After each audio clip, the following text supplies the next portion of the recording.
नमस्कार, प्रणाम। हम गायिका दीपांजलि यादव आज रउआ सबके बीच में एक ऐसा शख्स के गाना प्रस्तुत करे जातनी जे कि भोजपुरी के जन्मदाता ही, जिनका के लोग भोजपुरी के शेक्सपियर कहनी जा।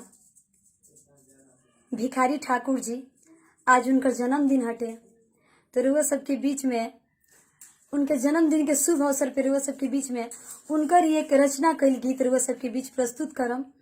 और ये गाना बेटी बेचवा से लेके रुआ सबके बीच में प्रस्तुत करतानी, तो रुआ सब सुनम जा।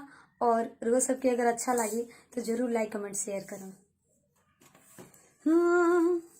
गिरिजा कुमारा कोरा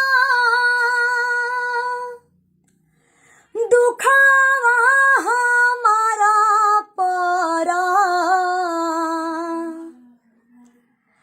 अरे ढारा ढारा ढारा कतबा लोर मोर हो बाबूजी,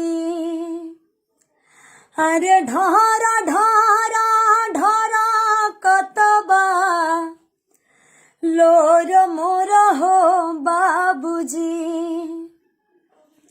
साफ कह के आंगन गली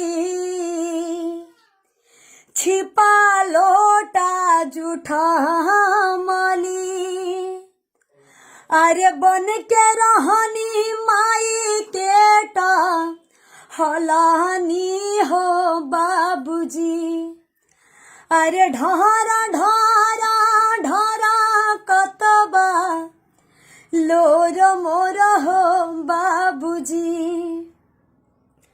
रुपया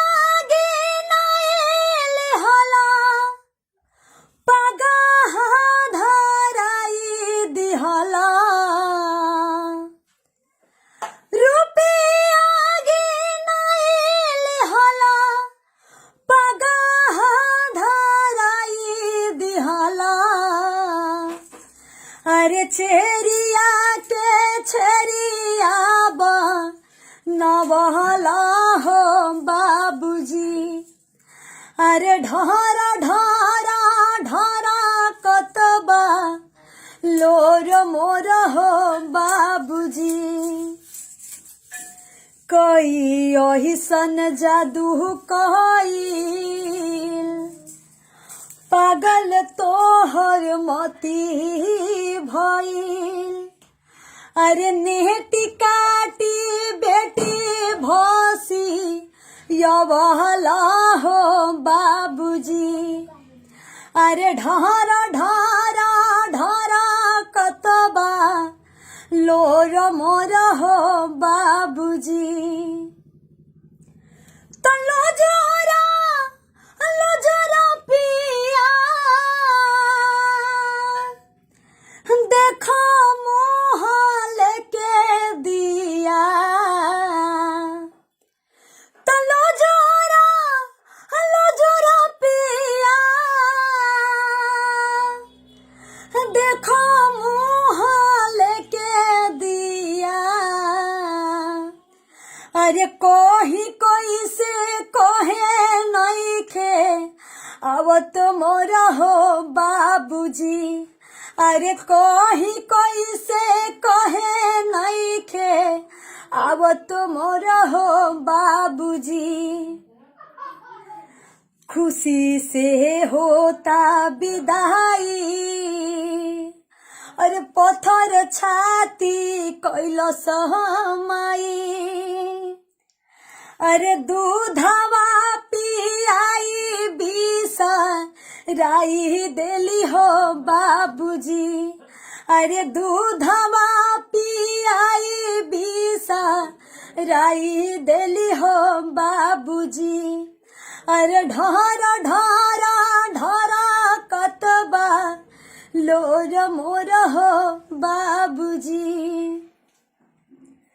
तो बाबा हरे हर नाथ जी के शरणथ नवाई माथ, अरे बाबा हरे हर नाथ जी के शरणथ नवाई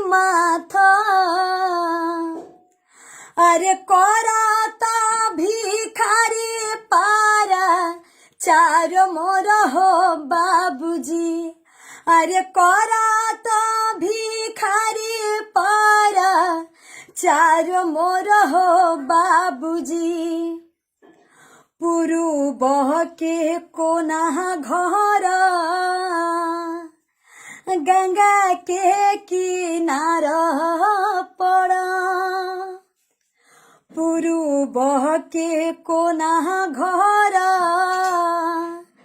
गंगा के किनार पर, अरे छापरा से 3 कोस दियारा में बाबूजी, अरे छापरा से 3 कोस दियारा में बाबूजी। अरे ढोर ढोर ढोर कतबा लोर मोर हो बाबूजी, अरे ढोर ढोर ढोर कतबा लोर मोर हो बाबूजी। अगर आप सभी को ये गीत अच्छा लगा हो तो आप सभी लाइक कमेंट शेयर जरूर कीजिएगा। धन्यवाद।